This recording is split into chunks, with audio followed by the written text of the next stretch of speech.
welcome to the weekly news update here on Cryptotvplus. It is the 3rd of November 2023. I'm Oshunniyi and these are the headlines. Sam Bankman-Fried found guilty on all 7 charges in FTX fraud trial. Ripple to power Georgia's central bank digital currency, the digital lari. SEC seeks summary judgment in the Kwon and Terraform Labs case. Aragon Association to dissolve will disburse $155 million in assets to token holders. Dubai VARA grants initial approval to crypto firm WSPay.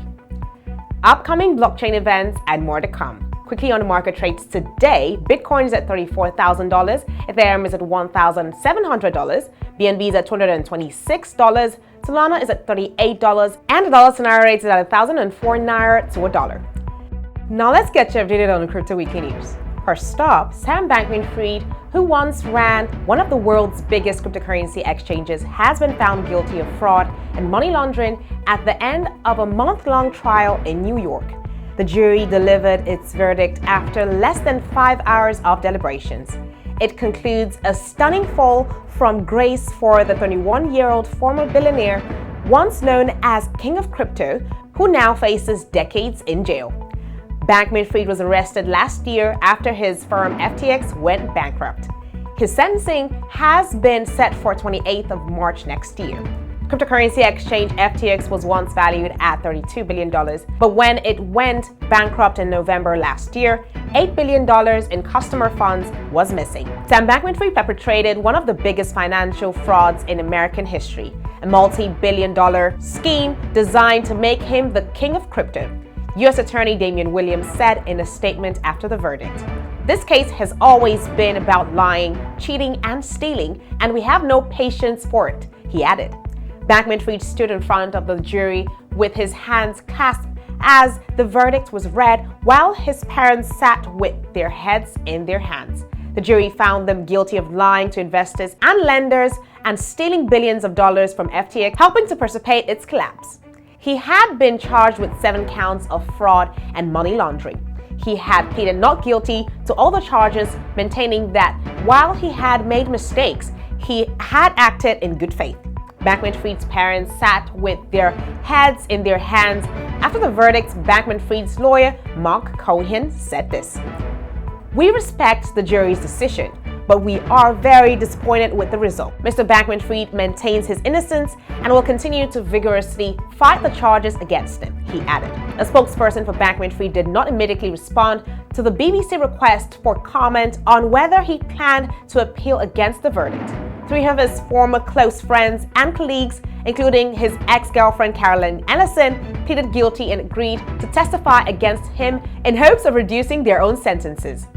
Next up, the National Bank of Georgia, NBG, has selected blockchain payments network Ripple Labs as the official technology partner for developing digital lari, its central bank digital currency CBDC project. In a statement, Ripple said the partnership would include implementing and deploying the digital lari pilot initiative through the Ripple CBDC platform.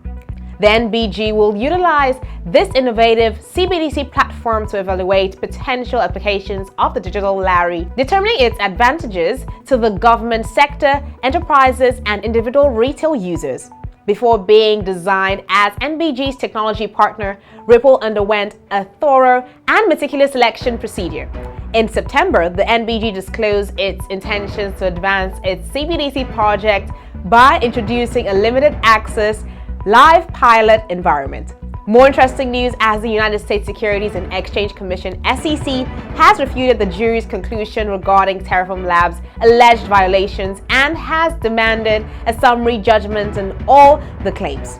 The court filing from the 27th of October showed the SEC's reluctance to accept the jury's leniency toward Do Kwon and his involvement in facilitating the frauds that eventually led to the collapse of the Terra ecosystem.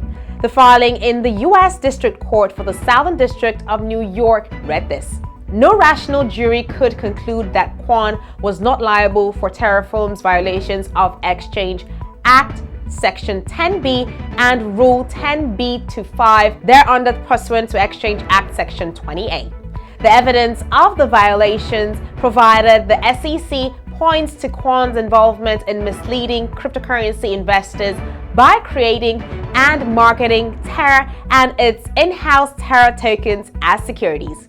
Also, the governing body for the Aragon OS software will dissolve, distributing most of its assets to token holders in the process, according to a November 2nd blog post. The body, called the Aragon Association AA, will distribute 86,343 Ether, approximately $155 million at the current price, from its treasury to token holders as it unwinds.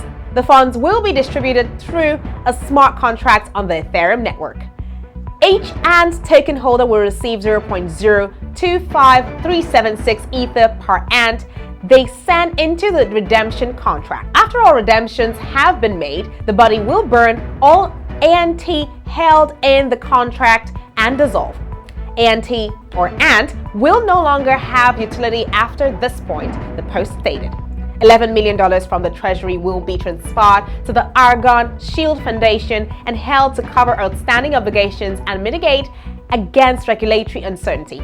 The team will recognize as a company that will continue to develop Aragon products. A product council will also be created to help guide decisions about product development as well.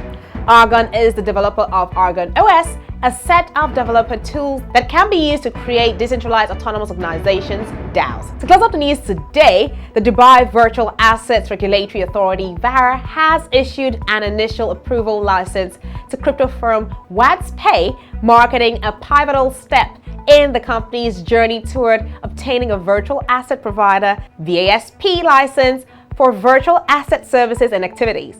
According to the announcement, WSPay's VARA license allows it to commence preparations to provide virtual asset services and activities under the VASP license for transfer and settlement and broker-dealer activities.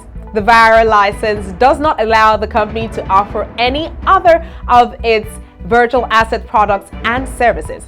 The company's platform offers services catering to businesses and individual users. Attaining a VARA license in Dubai is a three-step process requiring cryptocurrency exchanges to qualify for provisional approval, a minimal viable product MVP license, and a total market products license. Finally, on blockchain events to come on Metaverse Summit 2023. From the 8th to the 9th of November 2023, the On Metaverse Summit is a gathering of professionals from various fields to discuss the latest trends and uses of metaverse technology. The event will cover virtual worlds, VR, AR, sensors and wearables, AI, Web3, and blockchain.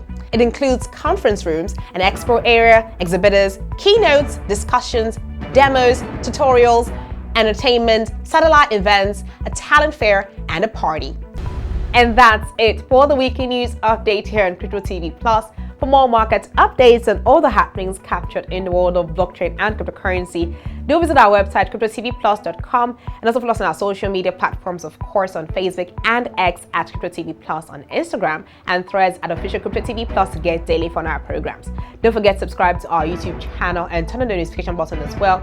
And just in case you have questions regarding any of our news at all, join me in the comment section below. Thank you for watching. I'm Oshunniyi, and I'll see you next time.